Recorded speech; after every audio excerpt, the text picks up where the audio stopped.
Bismillahirrahmanirrahim. Assalamualaikum warahmatullahi wabarakatuh. Alhamdulillahi ala ihsani wa syukru lahu ala taufiqihi wa amtinani. Asyhadu an la ilaha illallah wahdahu la syarika lahu ta'ziman li sya'ni wa asyhadu anna Muhammadan abduhu wa rasuluhu da'ila ridwani. Allahumma salli alaihi wa ala alihi wa ashabihi wa ikhwani. Hadirin hadirat yang dirahmati Allah Subhanahu wa taala, kita masuk pada pembahasan berikutnya dari kitab Al-Kabair. Babun at-tahaddusu bil ma'siyah. Bab tentang menceritakan maksiat yang dilakukan, ya. Menceritakan maksiat yang dilakukan. Kemudian Al-Imam Muhammad bin Abdul Wahhab rahimahullah membawakan hadis. Beliau berkata, walahuma an Abi Hurairah radhiyallahu anhu marfu'an, dari sahabat Abu Hurairah dari Nabi sallallahu alaihi wasallam secara marfu', Rasulullah SAW bersabda, kullum ummati mu'afa ilal mujahirin, seluruh umatku mu'afa. Mu'afa maksudnya akan diberikan al-afiyah. Al-afiyah yaitu akan selamat. Itu Rasulullah berkata setiap umatku akan selamat. Di antara bentuk keselamatan akan diampuni. Ilal mujahirin, kecuali orang yang melakukan maksiat secara terang-terangan. Wa inna minal mujaharah, dan di antara bentuk melakukan maksiat terang-terangan, an ya'mala rajulu amalan bil lail, yaitu seorang lelaki di malam hari melakukan maksiat. Tsumma yusbihu wa qad satarahullahu alaihi. Kemudian di pagi hari Allah telah menutup aibnya tersebut, itu enggak ada yang tahu. Allah telah menutup aib tersebut dan tidak ada yang tahu. Fayaqul, kemudian di pagi hari dia cerita. Dia berkata, ya fulan, wahai fulan, amiltul barihata kadza wa kadza. Wahai fulan, tadi malam saya melakukan maksiat ini dan itu. Wa qad bata yasturuhu rabbuhu, padahal dia semalam suntuk, Allah telah menutup aibnya, Allah tidak bongkar aibnya. Wa asbaha yakshifu sitrallahi alaih. Kemudian di pagi hari dia pun menyingkap tirai Allah yang Allah telah menutupnya dengan tirai tersebut. Kita tahu di antara dosa besar adalah al-mujaharah, yaitu melakukan maksiat dengan terang-terangan. Maksiat sendiri sudah merupakan suatu dosa. Ditambah lagi kalau dia melakukan maksiat dengan terang-terangan, dia tampakkan. Dan ini bukan dosa biasa, karena seakan-akan dia bangga dengan maksiat tersebut. Dampaknya banyak. Pertama, dia selain dosa, yang kedua seakan-akan dia bangga dengan dosa tersebut. Kemudian yang berikutnya seakan-akan dia meremehkan hukuman Allah dari Allah Subhanahu wa taala sehingga dia terang-terangan. Yang ketiga, dia juga memotivasi orang lain untuk melakukan seperti apa yang dia lakukan. Karena orang kalau melihat maksiat yang dilakukan termotivasi untuk bisa melakukan seperti itu. Makanya di antara larangan para ulama agar kita tidak pergi-pergi ke negara-negara kafir. Karena negara-negara kafir banyak maksiat sehingga mata ini melihat mereka melakukan maksiat sehingga saya akan terbiasa dan bisa juga termotivasi melakukan seperti apa yang mereka lakukan. Nah, ini jadi orang yang mujaharah itu melakukan maksiat terang-terangan di depan banyak orang, tidak peduli, kemudian dia terkadang dia shooting dirinya, kalau zaman sekarang dia shooting dirinya, kemudian dia sebarkan tanpa ada rasa malu, ya. Ini bukan sekedar maksiat. Ini namanya al-mujaharah. Terang-terangan dalam bermaksiat. Maka dosanya lebih parah lagi dan tidak selamat. Maka ini dosa besar karena Rasulullah ancam tidak selamat. Kata Rasulullah SAW, kullu ummati mu'afan. Setiap umatku akan selamat. Termasuk pelaku maksiat akan selamat. Allah mungkin ampuni. Ya. Tetapi yang jadi masalah, ilal mujahirin. Kalau orang yang terang-terangan melakukan maksiat di hadapan banyak orang, ini tidak selamat. Ya. Karena tadi hal-hal yang dia lakukan bukan sekedar maksiat. Tetapi dia seperti meremehkan maksiat tersebut. Kemudian dia berbangga dengan maksiat tersebut, bahkan dia bisa memotivasi orang lain untuk melakukan maksiat tersebut. Ya. Dan akhirnya maksiat tersebut menjadi hal yang biasa, apa istilah kita, normalisasi sekarang. Iya, jadi biasa. Itu istilah baru ya, normalisasi maksiat. Semua orang melakukan jadi biasa. Jadi biasa. Makanya kalau seorang sering misalnya nonton film-film luar, ya. Jadi nanti orang buka aurat biasa aja bagi dia. Karena dia sendiri sering melihat. Akhirnya terjadi maksiat tersebut jadi normalisasi dalam hatinya. Anggap itu apa? Biasa. Sampai akhirnya nanti kalau anaknya tidak anaknya jalan sama orang, yang ngobrol sama orang, dia merasa biasa aja. Karena dia sering nonton, hal itu biasa. Jadi orang melihat maksiat biasa tersebar, hal yang biasa. Kemudian juga orang akhirnya lakukan maksiat sudah biasa. Udah bikin saja. Biasa aja ya. Karena sebab apa? Sebab ada mujaharah. Tapi kalau tidak tampak seorang yang melakukan dia malu karena belum normalisasi. Istilah bagus ya. Normalisasi benar ya maksudnya ya. Dianggap sesuatu yang terbiasa ya. Kemudian Rasulullah menjelaskan di antara bentuk mujaharah bukan sekedar seorang maksiat depan umum, artis di podium atau di panggung ya. Atau seorang menyoting dirinya kemudian buka auratnya dia sebarin. Bukan cuma itu, ternyata di antara mujaharah adalah seorang di malam hari bermaksiat, dia bersendirian, enggak ada yang tahu dia bermaksiat. Kemudian Allah sudah sayang kepadanya, Allah tutup aibnya, Allah tidak umbar aibnya. Kemudian besoknya Allah turunkan tirai untuk menutup aibnya, besoknya dia robek tirai tersebut. Tirai tersebut dia cerita sama orang, semalam saya gini, ini merupakan salah satu bentuk dari al-muhajarah, al-mujaharah. Oleh karenanya, rahimahullah, tahadduts bil ma'siyah, menceritakan maksiat. Maka jika seorang melakukan maksiat, meskipun jangankan tadi malam, meskipun sudah lama, maka jangan dia cerita. Jangan dia cerita ya. Jangan, karena Allah sudah menutup aibnya ya. Kalau dia harus bertanya, maka dia gunakan misalnya kata ganti orang ketiga. Bagaimana hukum ada orang yang melakukan begini. Jadi dia bilang tadi malam saya begini, tidak usah. Jadi dia bilang bagaimana hukum orang yang begini. Ada saya ceritain sama kawan, seorang ustaz cerita, ada orang sampaikan ke ustaz, apa hukum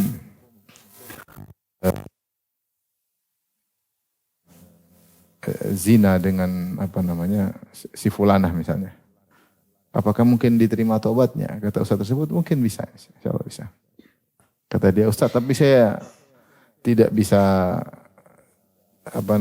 lega kecuali saya cerita siapa yang zina tersebut.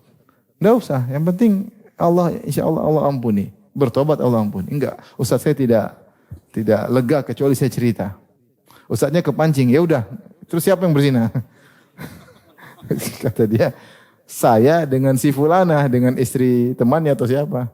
Kurang ajar kata ustaz. Allah ampuni kalau saya tidak katanya. Enggak, kalau kita bisa tidak sebutkan diri kita itu lebih baik ya. Kita bagaimana hukum seorang begini, bagaimana hukum seorang begini. Karena itu aib ya. Seperti dosa-dosa aib seperti mencuri, berzina, kemudian misalnya homoseksual, tidak perlu diceritakan. Pernah narkoba, enggak boleh cerita. Karena itu dosa-dosa yang terkait dengan apa? Aib. Maka seorang tidak menceritakannya. Ya. Kecuali dia cerita ada maslahat dengan cerita umum. Cerita apa? Atau maslahat yang jelas. Seperti Salman Al-Farisi bercerita tentang bagaimana perjalanan dari syirik menjadi apa? Bertauhid. Ya, seperti ini tidak jadi masalah. Ada maslahatnya. Seperti contohnya Ja'far bin Abi Thalib ketika bercerita di hadapan Raja Najasyi. Dia berkata, kunna fil jahiliyah, kami dahulu di zaman jahiliyah. Ya. Nusi'ul jiwar, kami berbuat buruk kepada tetangga. Wa na'kulul jitha, kami makan bangkai. Ya. Kemudian wa ya'kulu al-qawiyyu minad dha'if, yang kuat makan yang lemah. Na'budul asnam, kami menyembah berhala, kami begini. Secara umum, sampai datang seorang nabi yang kami kenal. Ya. Ini secara umum ada maslahat. Seperti mereka sama-sama tahu perbuatan maksiat yang bukan terkait dengan keburukan seperti menyembah berhala. Sahabat dalam masjid disebutkan mereka sering cerita tentang masa jahiliyah mereka. Mungkin kau dulu nyembah apa? Nyembah batu bentuk bagaimana? Mungkin akhirnya mereka tertawa di masjid dan Nabi hanya tersenyum ketika melihat mereka. Itu mereka menyebutkan tentang masa lalu mereka untuk syukur kepada Allah. Kita dulu seperti apa coba? Kita dulu nyembah batu, nyembah ini, nyembah anu. Ini masa lalu tapi mereka sama-sama tahu. Mereka sama-sama apa? Tahu. Maka ini seperti begini insya Allah tidak dilarang karena bukan hal yang aib dan itu hanya untuk membuat kita semakin bersyukur kepada Allah. Tapi kalau saya dulu pernah berzina, saya pernah homoseks, saya pernah nipu orang, saya pernah begini, itu ditutup, nggak boleh dicerita sama sekali. Ya. Itu aib yang buruk. Siapa yang menceritakannya, maka dia berdosa. Dia termasuk melakukan al-mujaharah, terang-terangan. Dikhawatirkan tidak diampuni oleh Allah Subhanahu wa ta'ala. Pernah ada seorang datang pada saya. Saya dulu berzina. Saya mau cerita ini. Saya dulu berzina puluhan perempuan. Jangan cerita. Enggak, jangan cerita, saya bilang. Dia zina sama puluhan perempuan, dia bangga. Jadi kan orang bangga dengan masa lalunya yang buruk. Enggak usah bangga. Ya. Tutup aibmu, jangan cerita. Sebenarnya orang misalnya pernah jadi bajingan, kemudian mungkin misalnya ada tato khusus menunjukkan bajingan kurang ajar, maka dia pamer-pamer, ngapain itu sudah hijrah, tutup itu tato, kecuali memang nggak sengaja kebuka. Tapi ini sengaja pamer, supaya orang tahu dia dulu bekas penjahat. Ya. Enggak, ini aib, enggak perlu. Misalnya dia, ini tato kelompok perampok ini, jangan dipakai lagi ya. Ya. Tutup aja ya. Enggak usah kita banggain maksiat yang kita lakukan. Karena kalau kita bangga-banggakan, kita cerita-cerita Allah sudah tutup aib kita. Ya, beda kalau memang semua orang udah tahu kita dulu begini-begini, ya kita perlu jelaskan itu haram, saya sudah tinggalkan. Tapi kalau enggak ada yang tahu, enggak ada yang tahu kecuali Allah. Kita enggak boleh cerita. Siapa yang cerita, maka dia tidak selamat. Tidak selamat, berarti dia tidak dimaafkan. Dan ini hadis ini menunjukkan dua hal. Pertama, dua hal yang saling berlawanan. Pertama, menunjukkan rahmat Allah dan kasih sayang Allah. Ini dalil bahwasanya kalau orang melakukan maksiat kemudian dia tidak cerita sama orang, dia berlindung di balik tirai yang Allah turunkan kepadanya, mudah-mudahan dia selamat. Karena Rasulullah mengatakan, kullu ummati mu'afan. Seluruh umatku akan selamat. Sebaliknya menunjukkan makna lawannya, kalau dia terang-terangan, dia bongkar aibnya sendiri, maka dia tidak selamat. Jadi ini subhanallah hadis menjelaskan tentang rahmat Allah sekaligus dengan bagaimana adab Allah. Rahmat Allah, Allah sangat sayang kepada hambanya sampai hambanya melakukan maksiat, Allah pun tutup dan Allah ampuni. Ya, makanya dalam hadis ketika Allah menghisap seorang mukmin, Allah bertanya, ya, fadha alaihi kanafahu. Allah menutup dia sehingga tidak ada yang tahu. Allah hisap antara dia dengan Allah saja, tidak ada yang lain. Maka Allah bertanya, alaisa qad fa'alta kadza wa kadza yauma kadza wa kadza? Bukankah kau telah melakukan maksiat ini pada hari ini? Kata dia, benar ya Rabb. Bukankah kau telah melakukan maksiat ini pada hari ini? Kata dia, benar ya Rabb. Kata Allah, wa qad satartuha alaika fid dunya. Saya dulu pernah menutup aib ini semua kepada engkau ketika di dunia. Al yauma aghfiru lakal yaum. Aghfiruha lakal yaum. Dan hari ini aku ampuni dosa-dosamu tersebut ya. Jadi sebenarnya tutup di dunia, di akhirat Allah ampuni. Luasnya rahmat Allah Subhanahu wa taala. Siapa sih di antara kita tidak pernah bermaksiat? Ya, tatkala dia bersendirian, tatkala tidak ada yang tahu, tatkala jauh dari keluarganya, tatkala jauh dari anaknya ya. Tatkala dia sedang bersafar ke luar negeri, sangat mudah orang dibisikin oleh syaitan kemudian terdominasi oleh maksiat, oleh hawa nafsunya. Oleh karenanya seorang kalau dia melakukan, segera bertobat kepada Allah Subhanahu wa taala dan jangan pernah cerita kepada orang lain. Jangan pernah cerita sama orang lain karena Allah telah memberi karunia dengan menutup aibmu. Makanya dikatakan tidaklah seorang dibongkar aibnya kecuali itu bukan pertama kali dia lakukan. Sudah berulang-ulang maka Allah bongkar apa? Aibnya. Biasanya kebiasaan Allah kalau pertama, 2, 3, 4, biasanya Allah masih tutup. Tapi jangan kemudian lengah dan menggampangkan. Bisa saja Allah membongkar aib seseorang kapan saja. Dan ini nikmat yang luar biasa. Makanya ada seorang salaf mengatakan, saya tidak tahu mana nikmat yang lebih besar kepadaku. Apakah nikmat aku menjalankan amal soleh, ataukah nikmat aibku ditutup oleh Allah Subhanahu wa ta'ala. Saya tidak tahu mana yang lebih besar. Kita kalau dibongkar aib kita, ya, semua orang tidak ada yang mau duduk dengan kita. Sebagian perkataan Muhammad bin Wasi', "Lau kana lidzunubi rih, ma jalasa ilayya ahad." Kalau seandainya setiap dosa ada aromanya, tidak ada yang mau duduk dengan saya. Tidak ada yang mau bermajelis dengan saya karena dosa ini ada aroma baunya, dosa ini ada bau busuknya, tidak ada yang muduk dengan kita. Tetapi di antara nikmat Allah, Allah menutup aib seorang. Kemudian dia bongkar, dia robek tirai tersebut.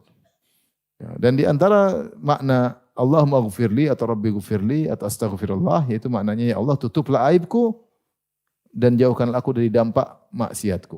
Tutuplah aibku dan jauhkanlah aku dari dampak maksiatku. Saya ingin sampaikan bahwasanya Allah menutup aib kita itu nikmat yang besar. Ya.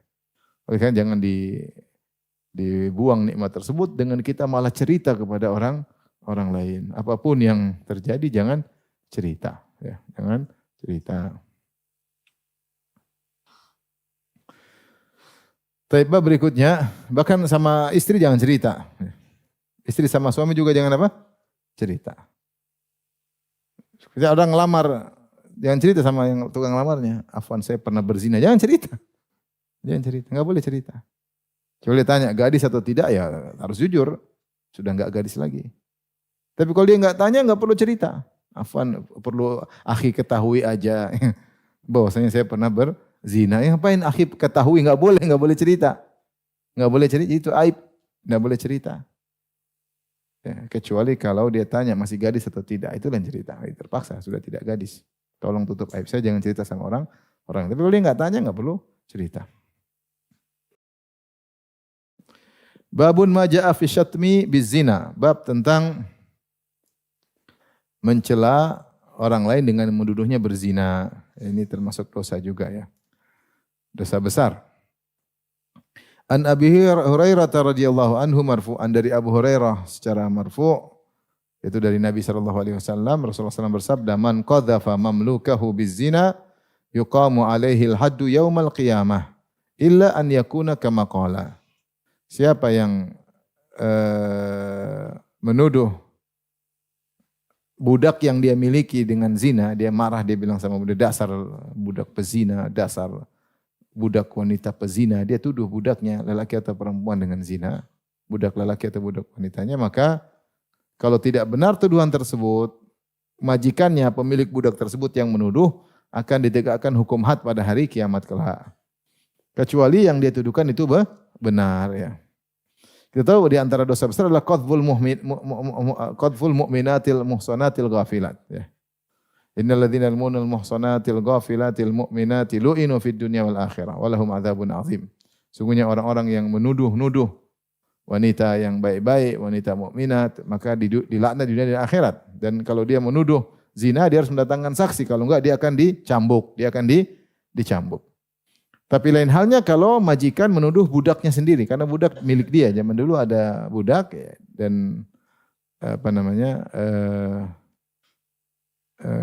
budak tersebut bisa dia jual belikan ya. Kemudian kalau dia nuduh budak miliknya sendiri, bosnya budak itu berzina, apakah dia harus datangkan saksi, 4 saksi, kalau tidak dia dihukum had? Tentunya ini tidak berlaku. Ini berlaku kalau antara merdeka dengan merdeka. Kalau majikan sama budaknya enggak berlaku. Oleh karenanya Nabi berkata, memang dia nuduh budaknya tanpa bukti, dia tidak akan ditegakkan hukum had di dunia karena itu budaknya sendiri. Tapi dia akan ditegakkan hukum had di mana? Di akhirat. Kenapa bisa demikian? Karena di akhirat semuanya sama, enggak ada budak, enggak ada merdeka. Enggak ada raja, enggak ada rakyat, semua sama di hadapan Allah Subhanahu wa taala. Semua atribut-atribut lepas ketika itu. Raja-raja yang hebat pun tidak berani menunjukkan atributnya. Makanya Allah berkata ketika hari kiamat, Allah Subhanahu wa taala berkata, "Anal Malik, ana Dayyan, aina mulukul ard?" Saya adalah raja dan saya adalah maha pemberi balasan. Mana raja-raja dunia? Mana raja-raja dunia? Tidak ada yang berani menampakkan batang hidungnya, semua ketakutan, tunduk ketakutan. Kata Allah, "Limanil mulkul yaum lillahil wahidil qahar." Kerajaan pada hari ini milik siapa? Milik siapa kata Allah? Milik Allah yang Maha Esa dan Maha Kuasa. Maka budak dan majikan sama saja nanti akan disidang oleh Allah. Bos anak buah, majikan pembantu, semua sama. Semua sama. Akan dihadapkan wa kulluhum atihi yaumal qiyamati abda. Semuanya akan datang pada hari kiamat sebagai hamba. Jadi jangan terpedaya dengan atribut-atribut yang kita miliki mentang-mentang. Kemudian kita nuduh orang-orang rendahan ya. Karena kalau orang tinggi, kedudukannya tinggi, dia mudah menjatuhkan orang yang menurut dia hina di hadapan dia. Ya, contoh seperti tadi, majikan nuduh budaknya dasar budak berzina. Mentang-mentang itu budak milik dia. Kemudian dia tuduh seenaknya. Kata Nabi, kalau tidak ada bukti, tidak benar, maka ini majikan akan ditegakkan hukum had di akhirat kelak, hari kiamat kelak. Masih mending ditegakkan hukum had di dunia. Kalau di akhirat parah. Ya, di akhirat parah. Maka hati-hati, biasanya zalim itu, kezaliman terjadi dari orang yang atasan kepada orang yang dianggap sepele. Seorang majikan ngomong sama anak buahnya, sama pembantunya, ngomong yang seenak dia aja, karena mentang-mentang dia yang gaji, mentang-mentang pembantu tersebut butuh dengan dia ngomong seenaknya dengan supirnya dengan kata-kata kasar, dia hina supirnya, dia hina pembantunya, dia hina anak buahnya, dia hina misalnya penjaganya, satpamnya. Itu mudah, kepancing dia untuk mudah menzalimi. Dia lupa bosnya dia ini juga manusia. Pembantu dia juga manusia, supir dia juga manusia, satpam rumahnya juga apa? Manusia, pegawai dia juga manusia, sama-sama Bani Adam. Tapi karena strata yang tinggi, sementara mereka kerja sama dia lupa ya. Maka Rasulullah menyebutkan dalam hadis bagaimana pembantu-pembantu adalah ya, ikhwanukum, saudara-saudara kalian. Sampai Rasulullah menganjurkan hendaknya para budak, para pembantu makan dari makan yang kalian makan. Kalau bisa berpakaian dengan berpakaian yang kalian punya. Itu sunnahnya demikian, lebih baik demikian. Ya. Hati-hati, jadi kezaliman sangat mudah. Seperti ini, majikan dengan mudahnya menuduh budaknya macam-macam. Tidak ada hal yang menghalangi dia untuk menjelek-jelekan budaknya. Tapi ingat ada hari kiamat,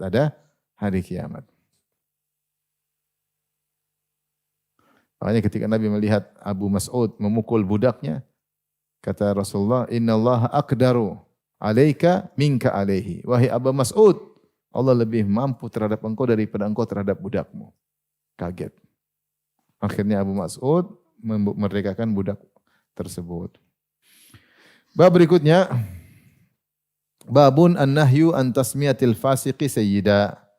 Bab larangan untuk memberi nama kepada orang fasik dengan sayyid. Sayyid maksudnya orang yang mulia, orang yang terhormat, sayyid. Ya. Sayyid fulan, kalau kita yang terhormat, yang mulia sama. Terhormat, yang mulia, yang itu namanya istilah sayyid. Ya. Ini orang fasik jangan panggil sayyid. Ya. Fasik dipanggil sayyid. Ini dia tidak sesuai dengan kedudukannya, dia fasik. Ngapain kita muliakan dia, dia fasik. Fasik maksudnya apa? Fasik maksudnya orang yang melakukan dosa besar. Ya. Melakukan dosa besar. Dan fasik ini bisa dua, ada fasik dari kaum mukminin atau fasik dari orang munafik. Ya. Ini kalau fasik orang munafik sampai pada tingkat kekufuran. Ya. Maka jangan muliakan. Dengan manggilnya sebagai sayyid. Dilarang oleh Nabi SAW. An Buraidah radhiyallahu anhu marfu'an, dari Buraidah radhiyallahu anhu secara marfu', qala, beliau berkata, qala Rasulullah SAW bersabda, la taqulu lil munafiqi sayyid. Jangan kalian berkata kepada orang munafik sayyid. Fa innahu iyyaku sayyidan faqad askhattum rabbakum. Sungguhnya kalau dia adalah sayyid, tentu kalian telah membuat Rabb kalian murka. Rawahu Abu Dawud bi sanadin sahih. Diriwayatkan Imam Abu Dawud dengan sanad yang sahih. Artinya kalau orang terkenal melakukan kezaliman, fasik, mujrim, menzalimi orang, suka dusta, jangan kita muliakan dia, enggak boleh. Ya. Orang ini terkenal dengan keburukan, semua orang tahu orang ini buruk, maka jangan muliakan dia.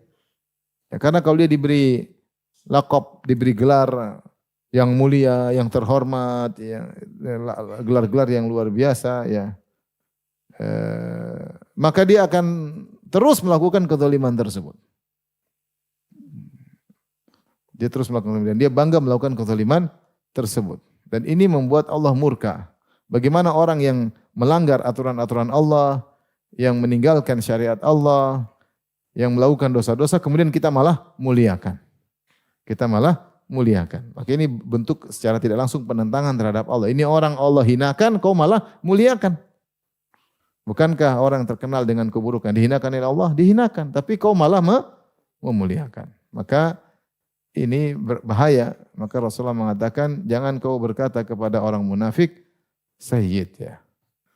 Maka segala kata-kata yang kemudian membuat kita memuliakan orang-orang yang buruk di mata Allah, maka hati-hati ya.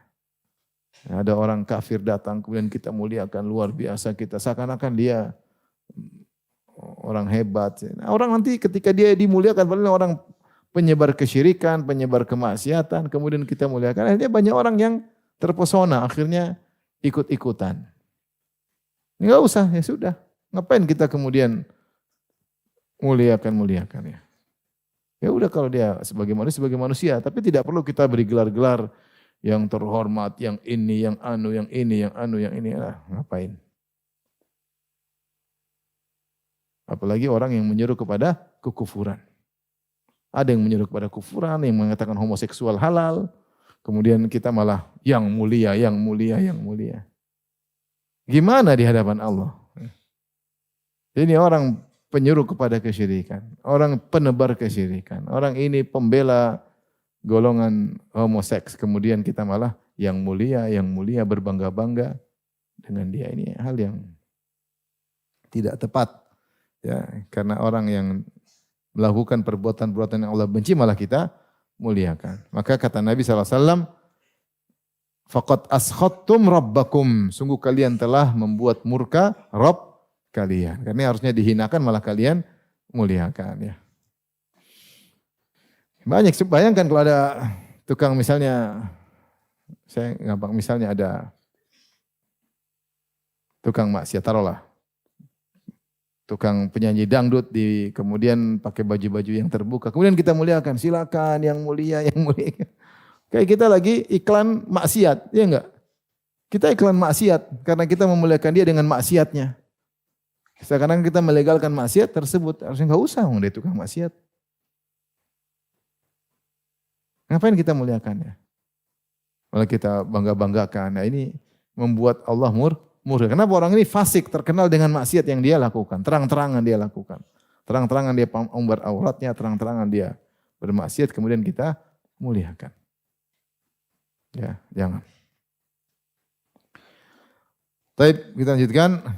Bab berikutnya, babun an-nahyu anil halfi bil amanah. Bab larangan bersumpah dengan amanah.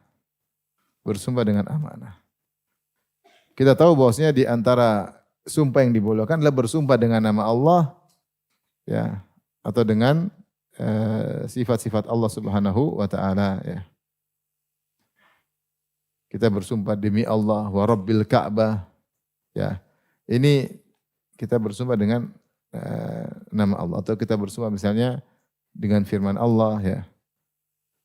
Seperti orang bersumpah dengan Al-Qur'an, karena Al-Qur'an adalah firman Allah ya. Namun kita enggak boleh bersumpah dengan selain Allah. Selain dengan nama Allah, selain dengan sifat Allah, enggak boleh. Seperti kita bersumpah dengan amanah, demi amanah. Amanah tentu baik, tapi enggak boleh. Karena amanah bukan Allah Subhanahu wa taala. Dia salah satu syariat Allah Subhanahu wa taala, perkara yang baik, tapi enggak boleh kita bersumpah dengan amanah. Adapun Allah bersumpah dengan siapa yang Allah kehendaki, dengan apa yang Allah kehendaki. Bersumpah dengan matahari, dengan rembulan, dengan siang, dengan malam, bersumpah dengan umur Nabi SAW, terserah Allah. Tapi kalau manusia tidak boleh bersumpah kecuali dengan Allah Subhanahu wa taala.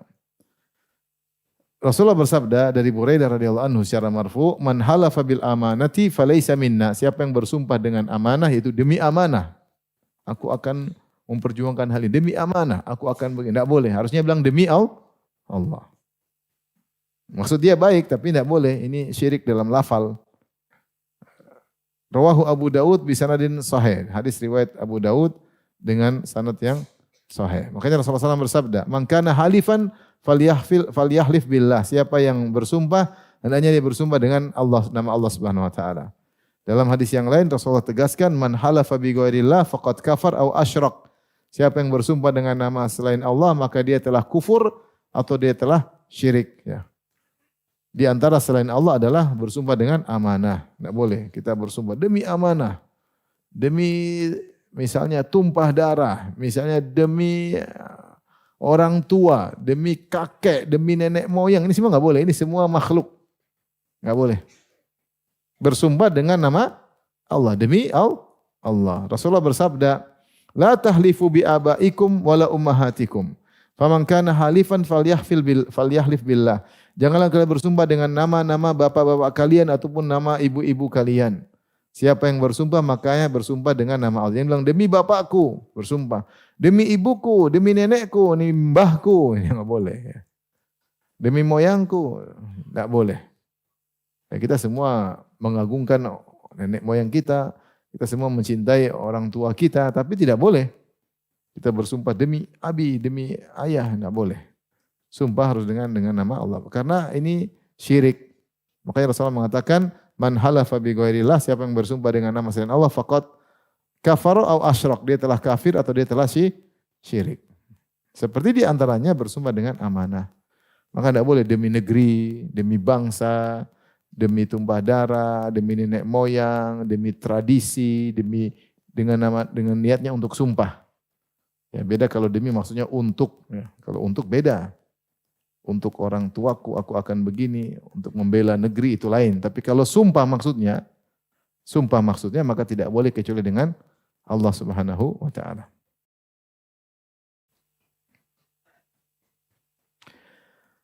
Baik, bab berikutnya babun an-nahyu anil half bimillatin ghairi Islam. Bab larangan bersumpah dengan agama selain Islam. Maksudnya dia mengatakan kalau saya bohong saya Yahudi misalnya gitu. Benar ini, kalau saya bohong saya Nasrani.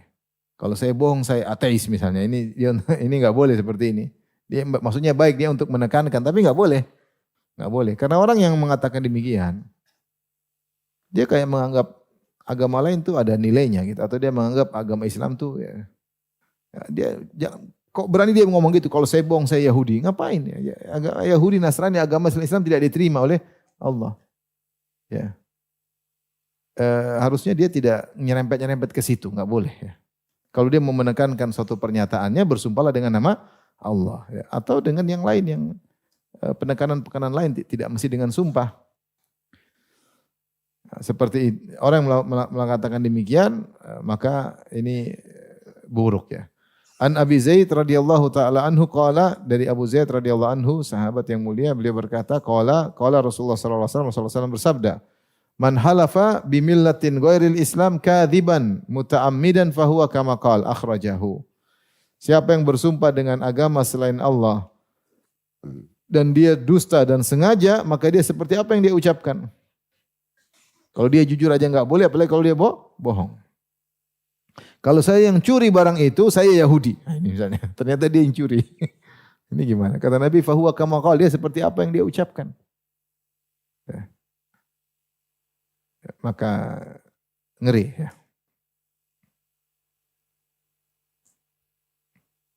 Kalau saya begini, maka saya Yahudi atau saya Nasrani atau saya Majusi. Ya, tentu ini tidak boleh karena semua agama selain Islam adalah agama yang syirik, tidak diterima oleh Allah. Allah berfirman, "Wa may yabtaghi ghairal islami dinan fala yuqbala minhu wa fil akhirati minal khasirin." Siapa yang mencari agama selain Islam tidak akan diterima oleh Allah. Dan dia pada hari kiamat kelak termasuk orang-orang yang merugi ya. Innad dina 'indallahi al-Islam. Agama yang benar cuma agama Islam. Rasulullah SAW bersabda Sahih Muslim, beliau berkata, siapa yang mendengar tentangku Yahudi atau Nasrani thumma lam yu'min billadzi ursiltu bihi illa kana min ahlin nar ya. Siapa yang mendengar tentang aku Yahudi atau Nasrani kemudian dia tidak beriman, thumma mata wa lam yu'min billadzi ursiltu bihi illa min ahlin nar. Kemudian dia meninggal dalam kondisi tidak beriman terhadap apa yang aku bawa, maka dia termasuk penghuni neraka jahanam. Semua agama, kalau penganut agama manapun kalau sudah dengar tentang Nabi kemudian dia tidak beriman maka masuk neraka jahanam. Karena semua agama tidak benar. Yang agama tauhid satu-satunya cuma agama Islam.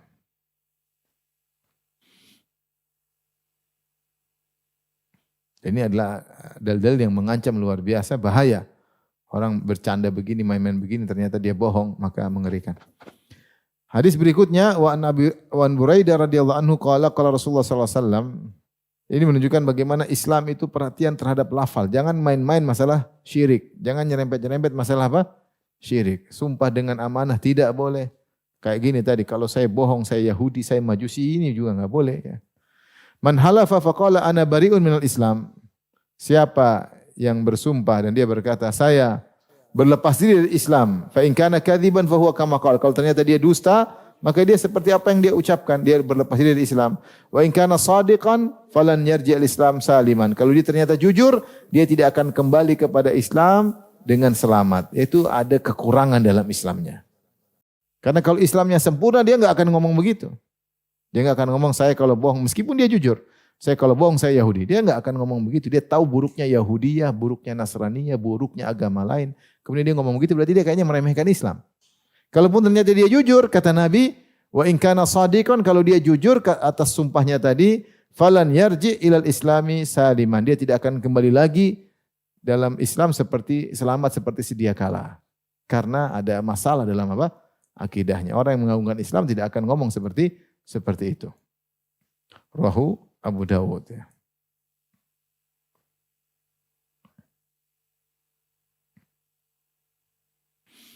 Baik, kita lanjutkan bab berikutnya. Babun ma ja'a fil ghibah. Dosa berikutnya tentang dosa ghibah ya, ghibah. Allah berfirman wa qaulullahi ta'ala, Allah berfirman wala yaktab ba'dukum ba'dha. Janganlah sebagian kalian menggibah sebagian yang lain. Ghibah adalah dosa besar menurut jumhur ulama. Benar ada yang mengatakan dosa kecil karena sulitnya untuk dihindari ya. Namun mayoritas ulama mengatakan ghibah dosa besar karena dalil menunjukkan ghibah adalah dosa besar ya. Di antaranya ayat ini dalam surat Al-Hujurat ayat 12 Allah berfirman, "Ya ayyuhalladzina amanu jtanibu katsiran minadh-dhanni inna ba'dadh-dhanni itsm wa la tajassasu." Wahai orang yang beriman, jauhilah kalian dari kebanyakan persangkaan karena sungguhnya sebagian persangkaan adalah dosa. Wala tajassasu, dan jangan cari-cari kesalahan orang lain.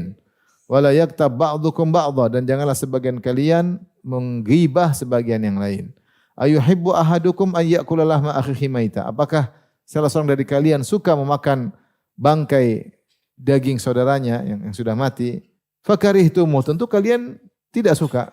Wattaqullah, bertakwalah kepada Allah. Innallaha tawwabur rahim. Sungguhnya Allah Maha penerima taubat dan Maha penyayang. Ini dalil bahwasanya wajib bertobat dari perbuatan ghibah. Sampai Allah mengatakan wattaqullah, bertakwalah. Sungguhnya Allah Maha tawwab, menerima taubat. Nah, ghibah banyak sisi yang menjadikan ghibah itu dosa besar. Di antaranya Allah menyamakan ghibah seperti makan bangkai saudara sendiri ya. Kita tahu makan bangkai manusia boleh atau tidak? Tidak boleh. Apalagi bangkai ya. Apalagi saudara sendiri ya. Manusia kafir aja kita enggak boleh makan, apalagi teman pengajian sendiri. Kita makan, apalagi bangkai ustadz yang kita makan. Ya. Tentu enggak boleh. Oleh karenanya makan bangkai dosa, maka demikian juga dosa besar, merusak, merobek-robek mayat muslim, dosa besar, enggak boleh. Ya, sungguhnya melukai muslim mati sama dengan ketika melukainya ketika apa? Hidup. Terus kita makan daging tersebut. Maka ini tidak boleh. Ketika Allah menyamakan ghibah seperti makan bangkai saudara sendiri, maka ini menunjukkan ghibah dosa besar. Adapun disamakan dengan bangkai karena ghibah itu kita menceritakan keburukan orang lain dan dia tidak di hadapan kita. Kalau di hadapan kita namanya maki-maki, paham? Ya, maki-maki. Kalau maki kita belum tentu berani karena berhadapan. Tapi kalau ghibah orang berani karena orang yang digibahi tidak di depan dia. Kalau depan silakan, maki juga enggak boleh. Cuma dia ada konsekuensinya, mungkin dia marah, mungkin dia ngamuk, mungkin dia bantah. Beda kalau yang dia caci ini tidak di hadapan dia. Sehingga seperti orang mati yang tidak bisa bela diri. Dijatuhkan dia tidak bisa bela diri karena yang digibahi ini tidak di depan dia. Adapun kalau depan dia akan bisa bela diri, dia akan bisa balik membantah, bisa mungkin berkelahi. Maka disamakan seperti makan bangkai orang yang sudah mati. Makanya disebut ghibah. Ghibah, dzikruka akhaka bima yakra. Engkau menyebutkan keburukan saudaramu yang dia tidak suka. Jadi ghibah dosa besar. Yang kedua di antara dalil yang menunjukkan ghibah dosa besar, bahwasanya Rasulullah menyebutkan bahwasanya ketika Rasulullah berjalan dengan Jibril, Rasulullah melihat orang-orang yakhmishuna alaihim azfarun min nuhas yahmishuna biha ala wujihim wa ala sudurihim. Rasulullah melihat orang-orang yang memiliki kuku-kuku dari tembaga, kemudian dia cakar wajahnya dan cakar dada-dadanya. Rasulullah berkata, "Man haula ya Jibril?" Siapa itu Jibril? Mereka kok disiksa seperti itu, mencakar-cakar wajah, mencakar-cakar dada. Kata Jibril alaihissalam, "Haula alladziina ya'kuluna luhuna ikhwanihim." Mereka adalah orang-orang yang makan daging saudara-saudara mereka sendiri. Itu orang yang gibah, orang-orang yang gibah. Sehingga dia mengatakan bahwasanya gibah dosa besar. Bahkan sebagian salaf memandang jika seorang puasa kemudian dia gibah, maka puasanya bukan batal aja pahalanya, batal puasanya. Batal apa? Puasanya. Sebagian salaf berpendapat demikian. Namun yang benar bukan puasanya yang batal, cuma pahala puasa yang batal. Namun bagaimana pahala puasa bisa batal dengan gibah, menunjukkan gibah ini dosanya besar. Namun dia dosa yang sangat diremehkan. Ya. Sangat diremehkan. Seorang bisa saja kuat sholat malam, tidak mau berzina, dia bisa menundukkan pandangan, ya. Dia tidak mau makan yang haram, ya. Dia tidak mau menipu orang, dia tidak mau berdusta, dia bisa lakukan. Bahkan dia kuat bangun sholat malam, dia kuat puasa sunnah, dia dermawan, mudah untuk bersedekah, tapi dia tidak kuat untuk tidak gibah. Dia tidak kuat untuk tidak apa? Gibah. Dan gibah itu kita memberikan pahala kepada orang yang kita gibahi. Makanya sebenarnya mengatakan orang gibah itu seperti dia sudah punya istana yang besar, kemudian dia hancurkan istana tersebut dengan gibah-gibahnya. Karena setiap dia gibah, pahalanya diambil. Setiap gibah, pahalanya diambil. Dan ini tentu menyakitkan bagi seorang penggibah. Kenapa pada hari kiamat? Gibah itu kan biasanya dia gibah kepada orang yang dia tidak sukai. Ternyata hari kiamat kelak dia bertemu dengan orang yang dia tidak sukai tadi, ternyata orang yang tidak disukai tadi ngambil pahala dia. Kenapa? Karena telah dia gibahi ketika di dunia. Biasanya yang saya omongin benar kok. Lah itu yang benar itu namanya gibah. Kalau enggak benar namanya buhtan. Kata Rasulullah, "Atadruna mal ghibah?" Tahukah kalian apa itu ghibah? Sahabat berkata, Allah wa Rasulullah a'lam. Allah Rasulullah mengetahui. Kata Nabi, "Dzikruka akhaka bima yakrah." Engkau menyebutkan suatu yang buruk tentang saudaramu yang dia tidak suka diceritakan. Kata sahabat, "In kana fi akhi ma aqul." Kalau yang aku sampaikan tentang saudaraku ternyata benar adanya, kata Rasulullah, "Faqad iktabtahu." Itulah ghibah. Wa illa faqad bahattahu. Kalau ternyata yang kau sampaikan tidak benar, maka kau ghibah plus dusta. Jadi sebagian orang terkadang dia termotivasi untuk ghibah, dia berkata, "Ini benar kok, saya enggak bohong." Ya itulah ghibah. Kita punya aturan dalam bersosial dengan sesama kaum muslimin. Tidak boleh kita menggibahi, kecuali ada maslahat. Mau kita diskusikan orang ini apa yang kita lakukan sama dia, ataupun kita cerita ke sana ke sini tanpa ada tujuan. Ya. Yang jelas hanya sekedar untuk memuaskan hawa nafsu, menceritakan kejelekan orang, jadi bumbu majelis. Ya kalau tanpa ghibah kayaknya kurang enak, kurang nyaman, maka ini dosa besar. Waspada. Adapun sebagian ulama mengatakan ghibah dosa kecil karena sulit dihindari, maka pendapat tersebut tidak kuat. Bukan berarti dosanya tersebar kemudian jadi dosa kecil. Banyak dosa tersebar, banyak. Tapi tidak bisa dijadikan dosa kecil. Riba tersebar enggak? Tersebar menjadi dosa kecil kan enggak? Zina tersebar juga tidak jadi dosa kecil. Buka aurat di sana sini tersebar juga tidak menjadikan dia statusnya menjadi dosa apa? Kecil. Baik, kemudian kita lanjutkan. Qala rahimahullahu taala, maka Imam Muhammad bin Wahab rahimahullah membawakan hadis yang panjang tentang bahayanya ghibah. Banyak hadis, salah satunya hadis yang pertama ini kita baca. An Abi Bakrah radhiyallahu anhu anna Rasulullah sallallahu alaihi wasallam qala fi khutbatihi yauman nahar.